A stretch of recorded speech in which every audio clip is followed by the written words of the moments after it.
Good morning, Last City. Stanley here with you, and the Traveler has brought us the good word of our Bungie overlords from this week at Bungie. First off, we have exciting news about the future of Eververse goodies that'll probably cost silver. Instead of Arc 3.0 armor, Assassin's Creed cosmetics will be added. It makes sense when you think about it. Destiny is a long franchise going stale, and Assassin's Creed is a long franchise gone mummified. It's honestly a match made in heaven. And of course, my first swap back is a long one, so let's get into it. With Season 19 on the horizon, new loot is coming to the Iron Banner, Trials, and Nightfalls. Hopefully the weapons are actually new and not unvaulted content. In Trials, a new hand cannon and machine gun will be added called Exalted Truth and Unwavering Duty. Banner receives a Dark Decider auto and Gonorrhea's Axe. Slugshotty. Nightfalls can now award the Wendigo GL and Hungary. Along with these weapons, Guardians can expect new Season 19 ornaments for the next seasonal gun. While we're on the topic of weapons, balance previews are up next. The first change affects all weapons. Due to the success of the full auto mod, every weapon will have a full auto option that can be turned on or off with the launch of Season 19. A similar change with regards to melee weapons is also in consideration. On the archetype side, shotguns are first in line. Since the shoddy range nerf, the weakness of random pellet spread loomed large, which caused the special to be less reliable even at close range. To rectify this, in Season 19, each shotgun subfamily will now have a custom fixed spread pattern complete with a matching custom reticle. The intention is to provide each subfamily with a unique style of gameplay and predictable effectiveness at specific ranges. Further shotgun changes include all aggressive frames will receive an increased rate of fire after an elimination as previously intended. Rapid frames will have their PvE damage increased by 5%, and the reload speed benefit will now properly apply instead of only activating on empty mags. The next change applies to sidearms. Since their range buff, Drang's lethal distance stretched too far for everyone's liking. Therefore, in Season 19, Drang's zoom stat is reduced from 14 to 13. Besides Drang, other sidearms will be left alone. Fusions, on the other hand, receive a giant nerf, huge nerf, straight to the garbage tier nerf. Said no one ever. Fusion hip fire reticles react more obviously to changes in their accuracy. That'll show them. Main ingredient, however, receives a targeted nerf to its stability and aim assist. Stability drops from 49 to 35, and aim assist drops from 59 to 45. Basically, what they're saying is, use Dec.1. Sure, fusions have silly hit registration, but what doesn't have that? Though are glaives. To address this, glaive projectiles have been adjusted for more reliable hit detection, and glaive melee attacks can now benefit from exotic armor perks on Synthoceps, Wormgod Caress, and Winter's Guile. However, Bungie giveth and Bungie taketh. Glaive melee damage multipliers are reduced by 25% to 30% against champions, mini-bosses, bosses, and vehicles. On top of that, Glaive's base melee damage is reduced from 75 to 67. At least damage against majors and minor enemies remains unchanged. With that said, do you smell something sweaty? Never mind, it's just hand cannons. When their stats were updated in the lightweight to adapt a frame change, Rose was untouched, but now that Rose returns in Season 19, its stats receive a slight rework. Range is increased from 38 to 43, stability is reduced from 45 to 40, handling is reduced from 68 to 60, and airborne effectiveness is set to 20. I, for one, forgot Rose even existed after using it to unlock Thorn. Isn't easily forgotten, though, is blinding effects. GL's Queensbreaker and Grand Overture made it their mission to fry Guardians' retinas through the use of the older blinding screen effect. Players have reported this effect felt jarring and posed photosensitivity concerns. Therefore, these blinding effects have been switched to the new arc blind effect for less point-blank flashbanging. Perhaps someone can explain this next change to me. Weapon mods that increase the effect of weapon perks such as Dragonfly, Rampage, and Surrounded now have their spec mod behaviors enabled by default. Listen, I majored in philosophy, not deciphering Bungie sentences. That was the speaker's speciality. Speaking of perks, reworks are in store for the less popular and occasional useless ones. For instance, Air Assault now grants a maximum of 2 stacks towards bonus airborne effectiveness, 1 stack per final blow, and a max stacks for an airborne elimination. Each stack grants plus 30 to in-air effectiveness. Prepare for bunny-hopping hunters to return to their old strat of jumping over your head on console. Headseeker also gets a long-needed change. In a world that includes Kill Clip, Rampage, Swashbuckler, Multi-Kill Clip, and numerous other damage-boosting perks, Headseeker became beyond useless. Body shots now increase the precision multiplier and increase aim assist. Additional body shots reset the timer by 1, while its base timer is 0.55 seconds. Next on the table is Encore. The first iteration of this perk failed to interest Guardians or compete with others in its slot. Bungie also felt it was a little complex and too fiddly for consistent use.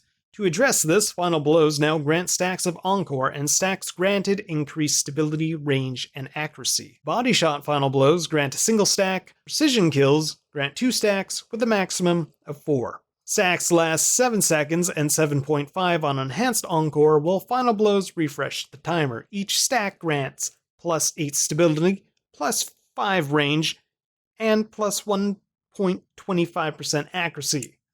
Looks like the Crucible has a new go-to perk. In a blast from the past, Seraph Rounds return in Season 19 with changes. In its current form, it is the best mag perk, so it's gotten a baby nerf. The 10% range scaler is removed and now offers plus 7 stability and plus 3 range. Not to be left out on the perk nerf is Kill Clip. Its damage bonus is reduced from 33% to 25% due to changes made to Tunnel Vision. Tunnel Vision can be refreshed once active so Guardians can reload their weapons without losing the buff provided by Tunnel Vision. Tunnel Vision plus current Kill Clip was deemed too strong, hence the change to Kill Clip.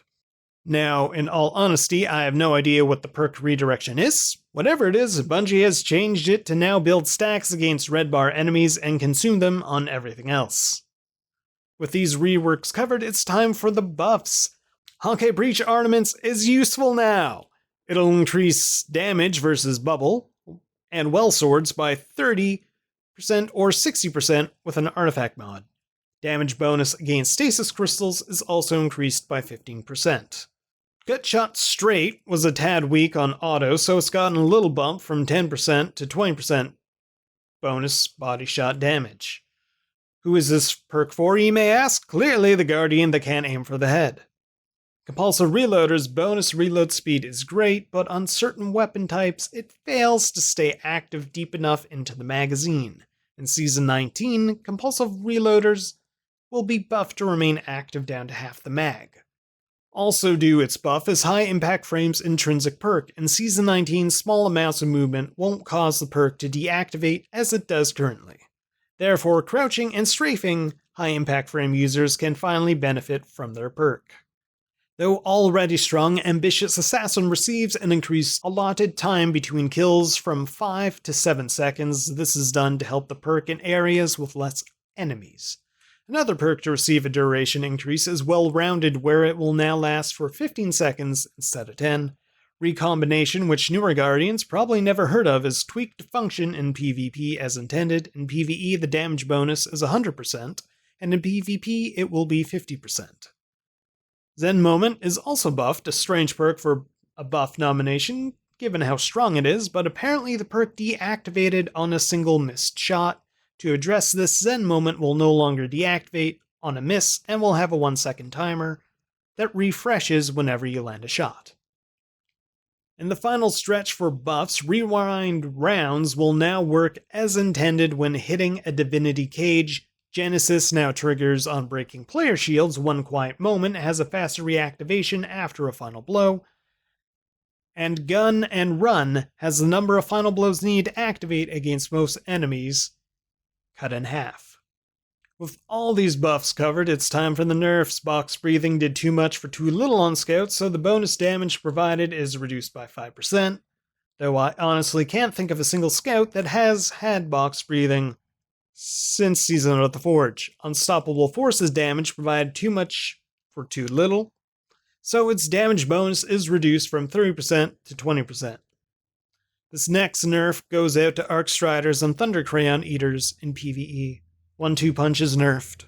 Bonus melee damage is reduced as follows: 3 times to 2 times versus most enemies with unpowered melees, 1.8 times to 1.4 times versus enemies with charged melees, and reduce the additional bonus versus bosses from 0.5 to 0.25. Given how long everything else was, I thought this nerf list wouldn't be so short. On to the bug fixes. Triggering 2 excess across multiple weapons no longer displays a stacking counter on the UI. 2 excess never stacked its effects, so the change doesn't affect its behavior at all. There's only one bug fix. Traveler, why did the TWAB say bug fixes plural when there's only one? Never mind, you never talk, you giant floating ball. Enhanced perks, meet the tweak hammer next. Enhanced Unrelenting, +5 handling is shifted to +5 health regen. Sorry, I needed to grab some water, cause I'm losing my voice reading all this out. Enhanced Perpetual Motion has its 0.1 second faster activation and 0.1 second grace period upon ending removed in favor of 1 second factor activation of 2 stacks. Enhanced Time Payload has its range shifted to +5 stability. Enhanced Explosive Payload's range is shifted to +5 reload speed. Enhanced Firing Line loses increased neutral range, but gains an additional 10 handling when in proximity. Enhanced Grave Robber swaps +5 reload to +5 handling. Enhanced Explosive Light adds an additional charge and now stacks cap at 7. Enhanced Cornered adds +10 stability when active. Enhanced Cold Steel, weapon energy and weapon magazine capacity now add +10 to be consistent with other ammo capacity related perks. Enhanced Vorpal weapon trades +5 reload for +5 stability. Enhanced Genesis loses primary ammo overflow and adds additional handling. Enhanced Flash Counter receives increased ammo capacity. Enhanced Chain Reaction has its description updated as it provides a different benefit to swords. Lastly, Enhanced Ambitious Assassin has its time between funnel blows increased from 6 seconds to 8 seconds. Oh, Jesus. Jimmy! Tell the producers I need a raise to continue covering the Great Wall of China length TWABs. Our next topic is exotics, specifically reworks.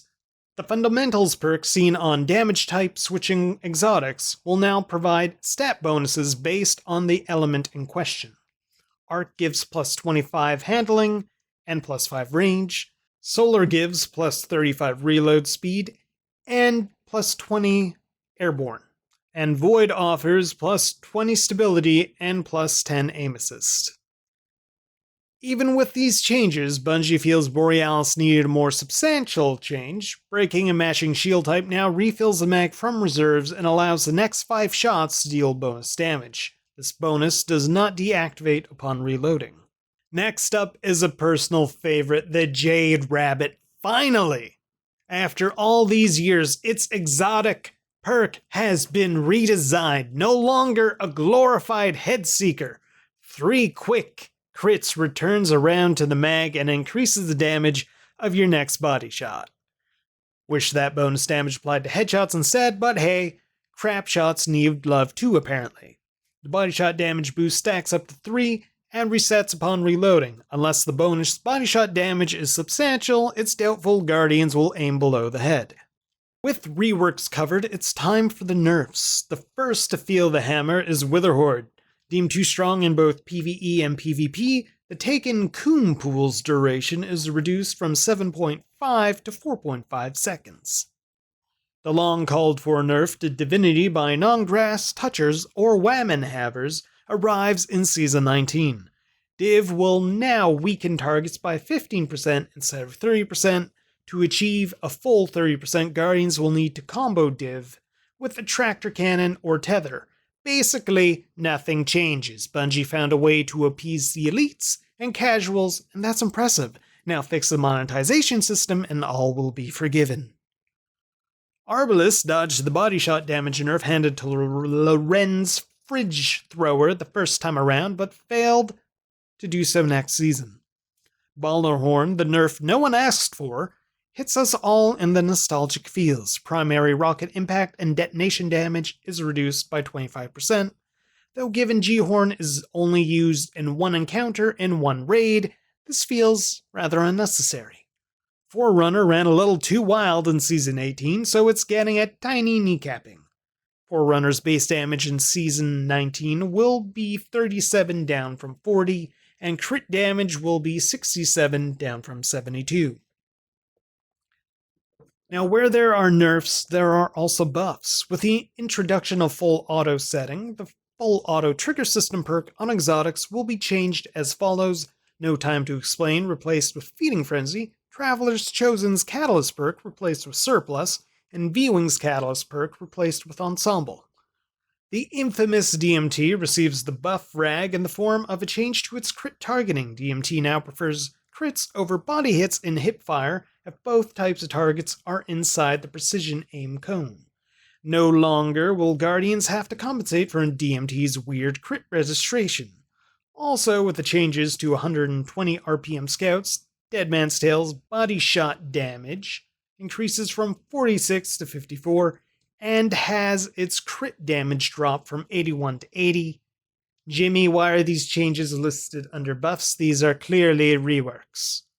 Anyways, on to the actual buffs. Darcy gets some love to distinguish itself from other power weapons beyond its silly aim assist. Targets affected by Personal Assistant receive jolt damage when shot, and its base airborne effectiveness is increased to 80. I'm sorry, but who is jump shotting with a sniper?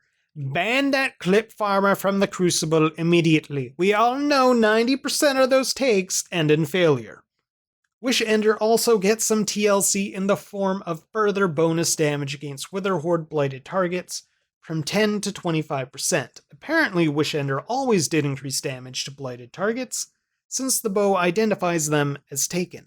Similar to Darcy, Whisper also gets its airborne effectiveness bumped to 80. Everyone knows that when you're in a well during boss dips, Guardians want to hover in the air outside of the well for those sick sky shots. Prospector, for all its burst potential, sucks at ad clearing. To rectify this, Bungie has added Chain Reaction to its intrinsic perk. The Fourth Horseman is really good at what it does when Guardians can actually aim the damn thing. To help with this, the Fourth Holy Shit's recoil is henceforth decreased by 50%. Forerunner is apparently used in PvE. Who'd have thunk?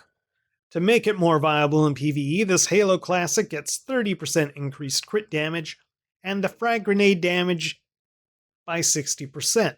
The ammo activation cost of the frag is reduced from 6 to 4, and the damage of the frag's outer blast radius is increased from 0 to 20%. Merciless, the original king of boss DPS, has its decreased charge time on hits on a 5-second timer to enable Guardians to maintain its ramped up state longer. This timer is also refreshed when you land hits. So no longer do you constantly have to keep shooting a thing into an ad to maintain that charge rate. Rat King's perk activation radius is increased from 15 meters to 20. Legion of Acreus has its movement penalties removed. Bastion's spread angle is reduced from 12% to 6%. And the pay-to-win Quicksilver Storm's grenade damage in PvP is increased from 80 to 120, and its blast radius enlarges from 3 meters to 4. Meanwhile, its rocket damage is switched from arc to kinetic. Coldheart's Ionic Trace registration cooldown is reduced from 3.2 seconds to 2, and at max damage, Coldheart's stability and reload speed stats also max out, and picking up an Ionic Trace reduces the time needed to reach maximum damage. Grand Overture's missile damage is increased by 50%. Xenophage now deals half its damage as impact and the rest as detonation, and has its overall damage up by 5%. Lastly, Cloud Strike's Lightning Storm will now correctly activate when hitting a div cage. At last, we are in the home stretch with armor changes. Wormgod's Caress has its damage multiplier reduced from 7.5 to 3.5. Winter Guile's max damage multiplier is also reduced in an identical fashion. Gryfalcon's Hubric will grant volatile rounds when exiting Invis, and when executing a finisher while invisible, allies gain an overshield while the wearer gains temporary bonus. While the wearer gets a temporary bonus to weapon damage. Our final message from our god overlords regards pesky invisible hunters. Will they be easier to see? To hit? Nah, they just have a 24-meter reduction to their radar. Because when a hunter is invisible, they're clearly missing that radar to murder you, your dog, your family, and your vintage Pokemon cards. Bungie claims in playtests, this change allows Guardians to better deal with Invis, but in higher level play, that hunter will probably have teammates feeding them the info they need. Oh, finally. And that's everything we have for you today. Thank you for enduring this twab from Hades with us, and have yourselves a fantastic weekend.